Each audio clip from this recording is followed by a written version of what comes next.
नमस्कार नाशिककर, आज आम्ही चाललो आहे अशा ठिकाणी ज्याचं कनेक्शन थेट पाकिस्तानच्या हिंगलाज माताशी जोडला जातो. हो, आपण बोलतोय निफाड मधल्या हिंगलाज माता मंदिराबद्दल.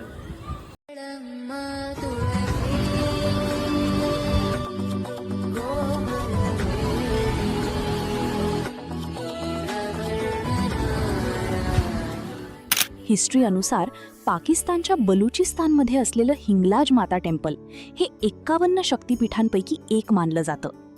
आणि असं म्हणतात की माता सतीच्या शरीराचा भाग ज्या ठिकाणी पडला तिथे शक्तिपीठ निर्माण झालं. पण सर्वात इंटरेस्टिंग गोष्ट म्हणजे एका भक्ताच्या श्रद्धेमुळे हिंगलाज माताचं हे स्थान थेट नाशिकमध्ये आल्याची आख्यायिका सांगितली जाते.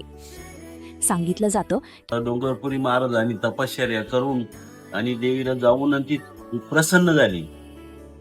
प्रसन्न झाल्यावर मग त्याच्यानंतर ते वय झालं डोंगरपुरी महाराजांचं.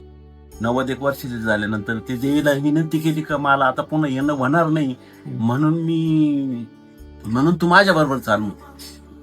देवीला बाबा म्हटली. मग ती त्यांच्या बरोबर चालत आली. माग ती पुढं ती माग ती अशी येता येता तर तिने एक पण लावला होता का तुम्ही जिथं मागं फिरून पाल तिथं मी स्थायिक होईल. मी या विंता नदीना महापूर आला त्याच्यामुळं ते ना तो महापूर असल्यामुळं थोडी नजर तिरकी झाली. लगेच देवी नाही प्रकाश स्वरूपात मूर्ती नाही ती घडवी नाही ऑटोमॅटिक तयार होईल. इथंच थांबून मंदिर मग नंतर त्या मंदिर बांधलं ते साधूंनी.